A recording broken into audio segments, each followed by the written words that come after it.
Welcome to 20XX, a game also known as Echoes of Eridu.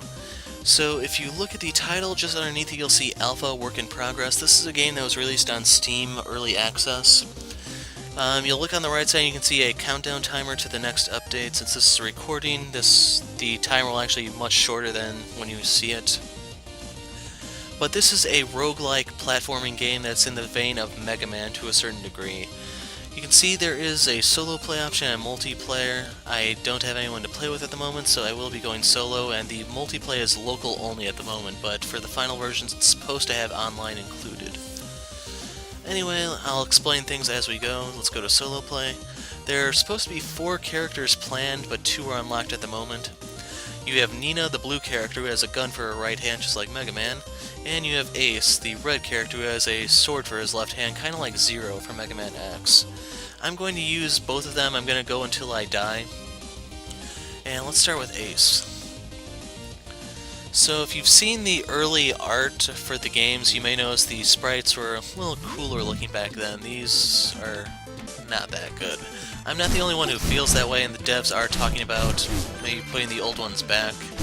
And I am picking up items as I go, like the nuts are the currency of the game. I picked up a gold one worth 5, and the silvers, which are worth 1. And wow, I'm actually rolling in the cash here. Normally you don't really get this much money. Since it's roguelike, it's all random. The levels are procedurally generated, no 2 playthroughs are going to be exactly alike, other than potentially getting screwed over by the RNG. So right there I fell. You can see that falling is not instant death, but it does cost you a health. And since this is roguelike, health is incredibly precious. And due to the permadeath, that's one of the reasons why I think they don't kill you off. Since the levels are randomly generated, you can run into some highly unfavorable scenarios that will potentially cost you about half your health to get through. I kind of would like some tweaking for those segments. Certain segments of the random level generator doesn't appear for some of the characters because, well, you'll see when I get to Nina some of the disadvantages she has. Here is a secret room, a challenge of sorts. We need to reach the gold chest. Well, gold crate. And if you look at the art on that, you'll see the E with the arrow. That's a reference to Amazon. There are tons of video game and anime references, and, well, I know of one anime reference in this game, and, well, let's see which one we get. So here we have the plumber's cap, increases your jump height. Clearly a reference to Mario. Sadly, there are no pipes to take advantage of your enhanced plumbing skills, so oh well. And here we are now at the boss room. You can see it's exactly like Mega Man, where they have those 2 doors that are waiting for you. There are no energy tanks or sub-tanks or any of those things. Herald of Flame, currently kind of OP. I might be able to beat this. Nope. Depending on how he moves, that determines whether or not you can actually beat this guy with no damage taken. Ace has a much easier time dealing with him than Nina does, because you can sit here and hit him while he can only hit you with his sword. So when you see him go down but nothing come out, that means he's using the sword and you have a split second to move. The red wave, or after image, or however you wish to think of it, on the sword can hurt you, so try to avoid that. And here we beat him with 30 seconds left to spare on the corner. We got Nut Farm. Increases nut doubling technology, doubles your nuts. I couldn't read it. So by being the enemy within that timer, this gold crate will appear here, which will give us an extra bonus. Gold stud. This is a reference to Chrono Trigger. Reduce the energy usage of our sub-weapon. And we now have the mortar, which is a sub-weapon. It's ranged, but it's not the greatest. Not really a fan of the item, but Ace needs help with ranged stuff, so it can come in handy. And here is the absolute worst enemy for Ace to face, because you have to get close to him and he can hurt you with his melee attack. And here's one of those segments that I really don't like. That bat is going to hit me regardless. Right now the crate is keeping it at bay, but okay. Usually he flies up enough to actually hit me, but that's one of those segments where usually you have to pay health to pass through. And Nina doesn't have a way to clear that without some really tricky jumping. But right here, I don't have a way past these guys without getting hit. brain food lunch there is a reference to Earthbound. It's going to increase my max energy. Right there you saw me use the mortar briefly. Okay, I don't have to go all the way back. This time I do. Okay, the shot didn't go there. Horribly, horribly annoying enemy. And now I don't actually have room to dodge him. Luckily this platform is fireproof so I can ride over it, but if I'm using up all my luck now, I'm going to be screwed in the later segments. Gold nut, 5 currency, 3 energy. Sometimes there's a chest at the top, or crate at the top of these for you to get. This time it's empty. Shit. So, we kind of wasted some time, which could be used for the bonus room, or the boss. And here is the bonus room. Damn it. Due to the plumber's hat, I jumped much, much higher than normal. And we got a bronze stud. I don't know if that overwrites the gold stud. It's one of the things that I don't like. It would be kind of nice if studs stop dropping, or the lower ones stop dropping once you hit a higher one. But yeah. The B is a suicide bomber of sorts. The most annoying suicide bomber will come across when we get to the ice level. One of the guys that I think could use a little nerfing.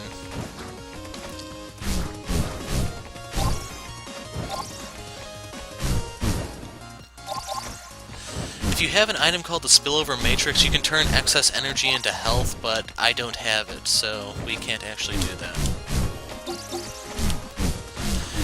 Now, you may have noticed with the bosses, unlike Mega Man, when you beat them, you don't get their weapon. And sadly, unlike Mega Man, once you beat them, there is still a chance you can fight them again. We could end up fighting the dragon again at the end of this level. And we have a crate up there to get. Money! Money is usable for two things, either for the battery staple shop, which usually has items for you to get, or the vending machines at the end of levels where you can buy health or energy. Like right now the bonus clock is going to time out, but it's not worth speeding through this to lose more health.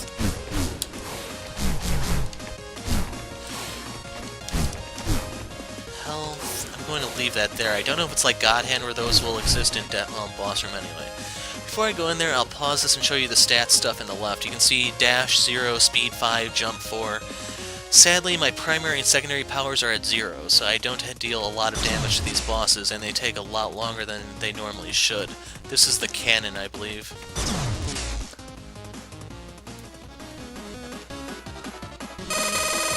So, neat thing, if you don't move, he doesn't move.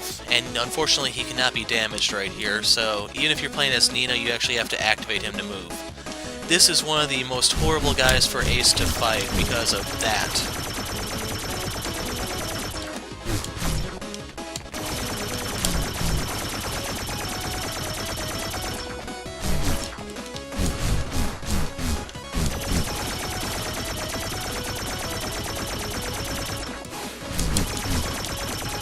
And hopefully you see by my lack of damage to him that I have next to no power to make this somewhat tolerable.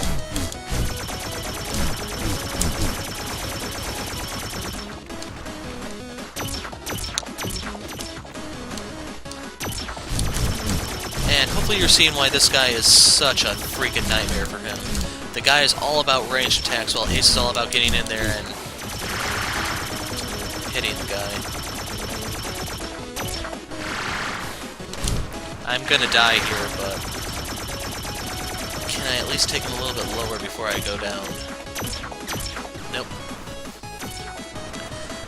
Definitely a guy that I think needs work if you're gonna play as Ace, or, like, one of the things I actually like is for the enemies that you have such a disadvantage against, make them weak to certain weapon types. Like, Ace will do more damage against him than Nina just on bases. And there are certain enemies that Nina is pretty good against that Ace, or that Ace is better against her than Ace is better against than Nina is. Right here I switched to a different character to show you the other one. I don't know if I'll be able to reach Eridu, but we'll see. Tank boosts health and power at the expense of speed, so we run slower but we have more health. And if you look in the bottom left corner, our primary and secondary powers are now at 2 and 3. So I will be dealing more damage. I can take down bosses more quickly. And sadly, you saw me rack up all that money, but no shop spawned, so all those drops I got were actually worthless.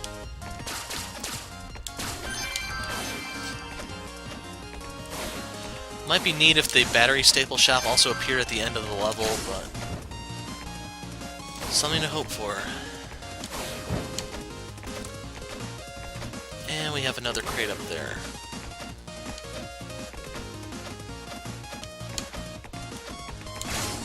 Health. I can take that. One drawback to using the dash jump is that, like, right here I'm not actually, once I use it, I'm not actually, like, pushing forward to keep moving. You have to keep moving once you use it. For certain parts where you have to use precise jumps, that thing could end up getting you hurt. So, just be careful. So right there was...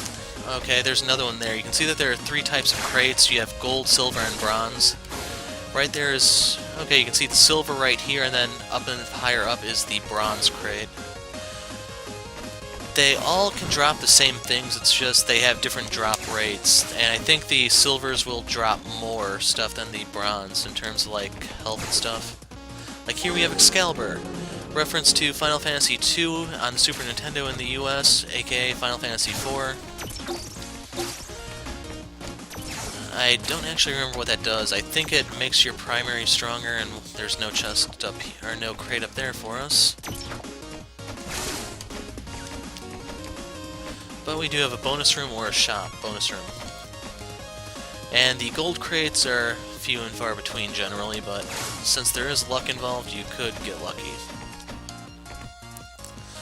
Since I don't have a lot of jump power, I actually have to use the top platform. It's not quite like Ace, where I could just jump up here and gold stud. Since I don't even have a sub-weapon, that's not going to help me.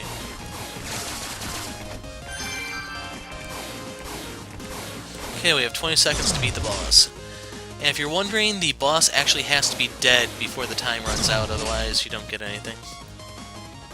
And here you can see Arthur J. Cannonsby, Smoking Barrel of the Prophet. And like I said right here, he's invulnerable. You can't hurt him, he can't hurt you, but let's go wake his ass up.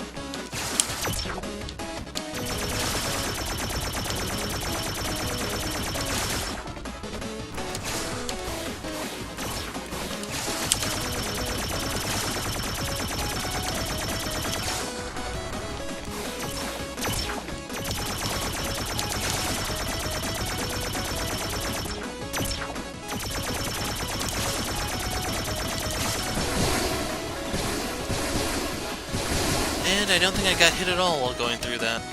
Bantam Dancer, there it is. Why, I suspect it could be a League of Legends or Dota reference. And here we get Vera the machine gun. Gonna hold on to my money in case I can run to the battery staple shop, and let's move forward. I'm kinda hoping I get to show off the ice level, so you can see what a nightmare that place is. And right there is one of those segments where it sucks to be Nina. Namely, she has problems in the vertical areas. Since you can't shoot up or down, there was talk of blueprints. There we got the aerial stabilizer that allows me to dash in the air. It's Mega Man's leg from Mega Man X. So I can now dash in the air. But there were talk while the game was on Kickstarter and in development of blueprints which changed the way your weapons work. So you can, like, shoot vertically or downward. It's just... I don't know when those are supposed to be coming in. Large energy, but I haven't used my sub-weapon yet, so it's a bit of a waste.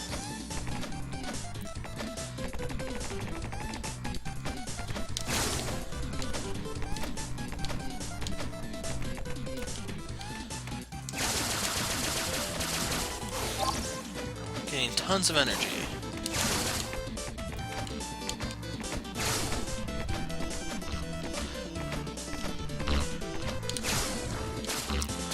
There's the battery staple shop, so I can show you. So here we have Blood Magic. That allows you to use your sub-weapon. I'm going to pause. It's blocking it. So I'm going to pass on the bonus this time. We have the Plumber's Head on the left. Allows you to jump higher. I'm going to take that. You have, this is a melee weapon of sorts, causes blades to shoot out of your character's body every which way, so it's like a point-blank move. It's decent for Nina because she has a little trouble at range sometimes. Blood magic allows you to keep using your sub-weapon by paying health instead of your energy to use it. It's an awful item. In a game where health is supposed to be so precious, that's the absolute last thing you'd want to do. Would be neat if there were an item that was the other way around, turn energy into health, but not at least in this stage of development. And crap, I didn't notice the bat since I was looking at the camouflage cat thing. Oh shit.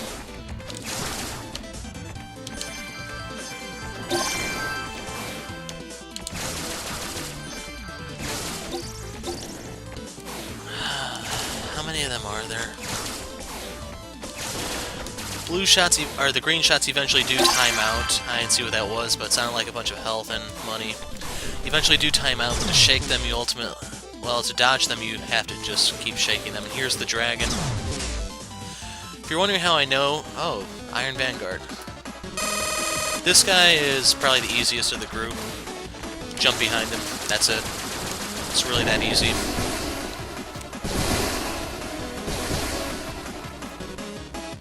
Potato Battery. Reference to Portal 2 with GLaDOS. I'll take the mortar. Can come in handy since Nina has vertical problems. Now we're in the ice level. So you have the shield enemies here. Those aren't really that bad. I don't need the health, so I'm going to ignore it. So here we have the first obstacle, the blue screen. Basically, if you are out when the screen turns all the way blue, you are frozen in place. You take damage, and you are frozen in place. So enemies can actually damage you before you can move, you can fall into pits, spikes, etc. It would be kind of nice if this also hurt the enemies. Like, you can see what an issue that would be. I'm gonna get frozen, I think.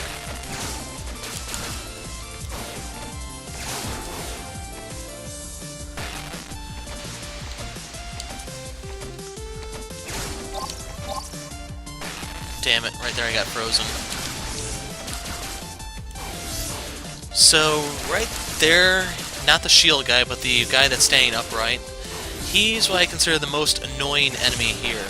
He's a suicide bomber, and he is tanky as hell.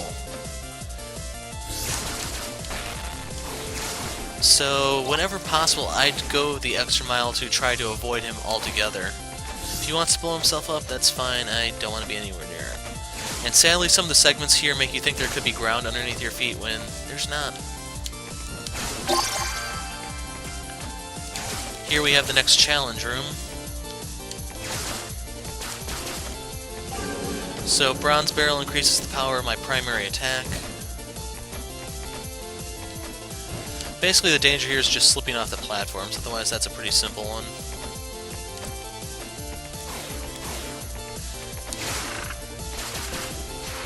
So there we have our buddy Chill Penguin from Mega Man X.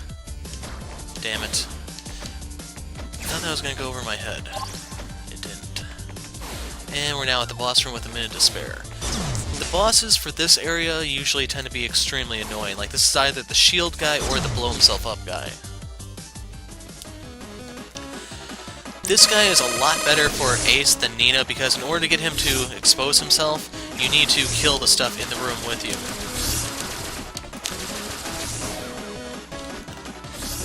And right there you can see the downside to teleporting around using the portals and stuff.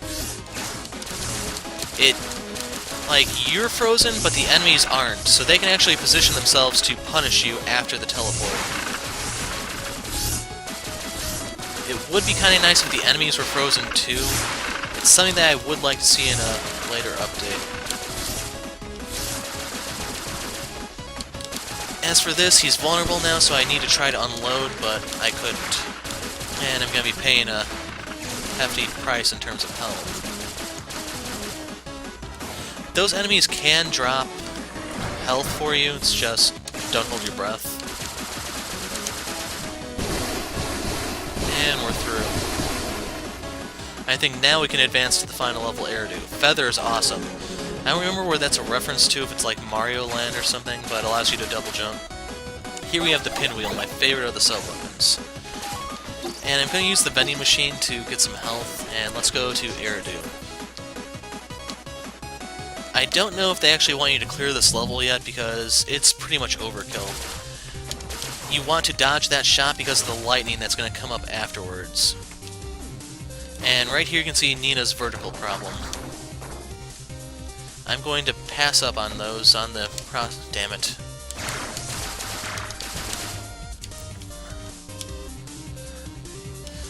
Okay, to get up there, can I double jump? Yes. So here we have a guy that actually was ripped straight from Mega Man. That guy is in Mega Man X. He has the shield as well as the mace arm.